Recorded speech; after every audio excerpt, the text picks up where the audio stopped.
नमस्कार साथियों, स्वागत है आपका study by DR YouTube channel पर। आज हम अध्ययन करेंगे भारतीय राज्य व्यवस्था के अंतर्गत संघात्मक और एकात्मक लक्षण। तो भारतीय संविधान के अंतर्गत और भारतीय राज्य व्यवस्था के अंतर्गत किस प्रकार से संघात्मक और एकात्मक लक्षण की विशेषताएं बताई गई है, उनमें से हम शुरुआत करते हैं। सबसे पहले संघात्मक लक्षण या संघीय व्यवस्था के प्रमुख लक्षण। भारत का संविधान संघीय सरकार की स्थापना करता है, फिर भी उसमें कुछ ऐसे तत्व हैं जिनकी वजह से भारतीय संघीय व्यवस्था भी मौजूद है। तो देखिए साथियों, पहला जो है इसके अंतर्गत संघीय एवं राज्य स्तर पर अलग अलग सरकारें, ये संघीय व्यवस्था यानी संघात्मक व्यवस्था का लक्षण है।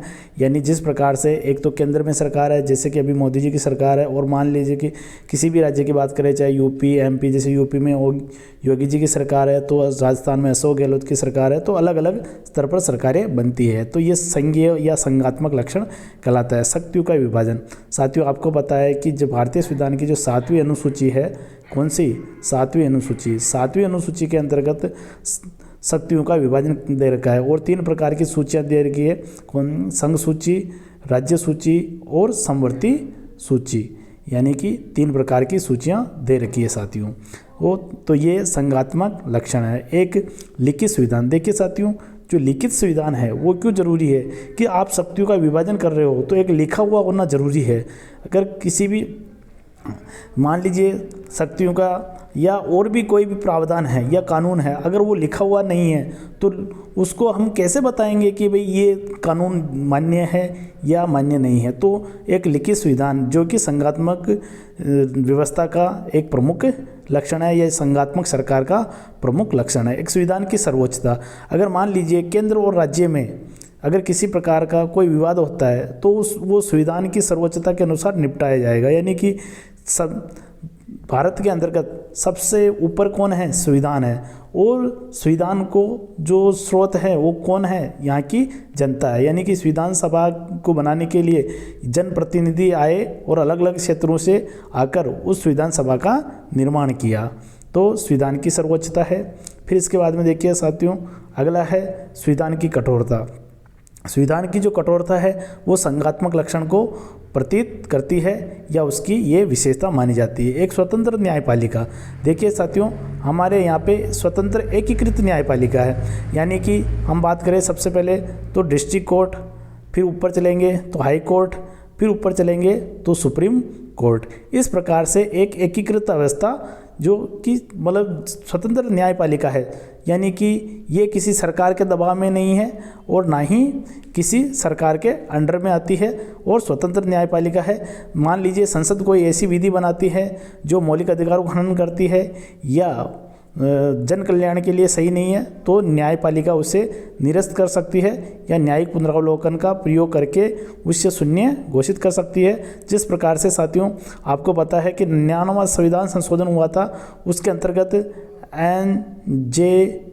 एनजेसी यानी कि न्यायिक राष्ट्रीय न्यायिक अपॉइंटमेंट कमेटी ये जो आई थी, इसके अंतर्गत क्या हुआ था कि जो न्यायाधीश है कोलेजियम से बनते थे, उनकी जगह क्या किया कर दिया साथियों कि संसद द्वारा जो संसद तय करेगी कि न्यायाधीश कौन बनेगा, तो इसको सुप्रीम कोर्ट ने इसको रद्द कर दिया है। फिर इसके बाद में द्विसदनीय विधायिका, यानी कि द्विसदनीय विधायिका का मतलब है कि जैसे कि हम केंद्र सरकार की बात करें तो संसद के अंतर्गत राज्यसभा और लोकसभा है, उसी प्रकार हम राज्य विधानमंडल की बात करें तो विधानसभा और विधान परिषद इसके अंतर्गत आते हैं। तो ये सारे लक्षण किसके हो गए? संघात्मक सरकार के लक्षण हो गए या संघात्मक राज्य व्यवस्था के लक्षण हो गए। फिर इसके बाद में आते हैं गैर संघीय, इसको हम कहेंगे एकात्मक। क्या कहेंगे साथियों? एकात्मक राज्य व्यवस्था या एकात्मक व्यवस्था। तो इसके अंतर्गत देखिए साथियों कौन कौन से जो एकात्मक व्यवस्था या एकात्मक सरकार का लक्षण होता है। तो इसमें सबसे पहला लक्षण है साथियों, सबसे पहले एकल नागरिकता। जिस प्रकार से एकल नागरिकता है ये एकात्मक लक्षण है। भारत में एकल नागरिकता है जबकि अमेरिका में दोहरी नागरिकता है। वहाँ पे केंद्र सरकार की अलग नागरिकता है, यानी कि राज्य की अलग नागरिकता है और देश की अलग नागरिकता है। फिर एक संविधान, ये भारत के अंदर गए, ये एकीकृत एकात्मक शासन व्यवस्था का लक्षण है। फिर एकीकृत न्यायपालिका, देखिए साथियों यहाँ पे स्वतंत्र न्यायपालिका संघात्मक का है, लेकिन एकीकृत न्यायपालिका यानी कि अगर डिस्ट्रिक्ट कोर्ट, अगर कोई भी मामला डिस्ट्रिक्ट कोर्ट में आया उससे हल नहीं हुआ तो उसको हाई कोर्ट में ले जाएंगे। अगर हाई कोर्ट के भी फैसले को भी कौन रोक सकता है या निरस्त कर सकता है, तो वो सुप्रीम कोर्ट। कौन साथियों? Supreme court. इस प्रकार से एकीकृत है, यानी कि इस प्रकार से है जो ये न्याय व्यवस्था है। ये इसके अंतर्गत एकीकृत न्यायपालिका जो एकात्मक का लक्षण है और स्वतंत्र न्यायपालिका है ये संघात्मक का लक्षण है। तो साथियों कैसे याद रखोगे? देखिए स से संघात्मक और स से स्वतंत्र, इस प्रकार से आप याद रख सकते हो। फिर है संविधान का लचीलापन, यानी कि संविधान में लचीलापन का अर्थ होता है कि आसानी से कई प्रकार के ऐसे संविधान संशोधन है जिसमें आसानी से संसद 2/3 बहुमत से उनमें संशोधन कर सकती है। ये संविधान का लचीलापन है। लेकिन कुछ यहाँ पे एक आया संविधान की कठोरता, ये इधर रह गया था साथियों। एक आया था संविधान की कठोरता। संविधान की कठोरता के अंतर्गत क्या होता है कि कुछ ऐसे प्रावधान हैं जिसके अंतर्गत संसद अकेली संशोधन नहीं कर सकती है। उसमें कुछ राज्य विधानमंडलों का, यानी कि राज्य विधानमंडलों का भी 2/3 भाग अगर सहमत हो तो ही उनमें संविधान संशोधन हो सकता है। तो ये संविधान की कठोरता है। लचीलापन का अर्थ होता है यानी कि केवल संसद जिनमें संशोधन कर सकती है वो लचीलेपन में आएगा। फिर आपातकालीन प्रावधान, साथियों ये एकात्मक सरकार के लक्षण चल रहे हैं। आपातकालीन प्रावधान भारत के अंदर 3 प्रकार के साथियों, आपको पता है 352 अनुच्छेद और 356 और एक है 360। साथियों 352 राष्ट्रीय आपातकाल है और 356 राष्ट्रपति शासन है और 360 वित्तीय आपातकाल है। तो ये तीनों ही, इसके अंदर क्या होता है कि जब ये शासन लगते हैं तो सारी शक्तियाँ केंद्र के पास आ जाती है।